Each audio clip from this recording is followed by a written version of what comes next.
मैं मरीम नवाज़ साहिबा को मुबारकबाद पेश करना चाहती हूँ क्योंकि आज उन्होंने एक बहुत बड़ा काम किया है। मैं पूरी कैंपेन देख रही हूँ जो PMLN का सोशल मीडिया सेल रन कर रहा है और वो मरीम नवाज़ साहिबा को मुबारकबाद दे रहे हैं कि उन्होंने पाकिस्तान का जो हेल्थ सेक्टर है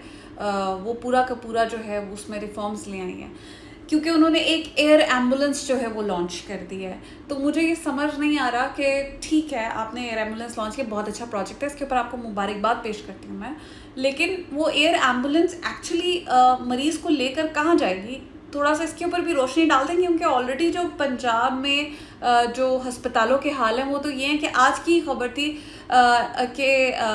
एक खातून है उसने और ये एक वाक़या नहीं है, एक्चुअली ये रोज़ होता है। खातून ने हस्पताल के बाहर रिक्शा में जो है वो डिलीवरी की है, बच्चे की पैदाइश हुई है, तो उसके ऊपर बजाय नोटिस लेने के या इस किस्म के वाक़यात के ऊपर नोटिस लेने के जो पंजाब में हस्पतालों का हाल है उसको रिफॉर्म करने के बजाय आप इस किस्म की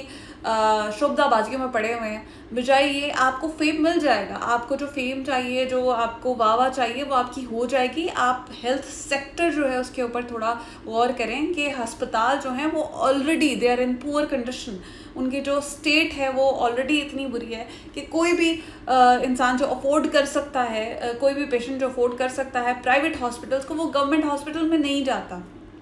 क्यों नहीं जाता, इसके ऊपर गौर करने की ज़रूरत है। और अगर आप इसके ऊपर गौर करेंगी तो वो ज़्यादा बेहतर होगा, बजाय इसके कि आप नए नए प्रोजेक्ट्स निकाल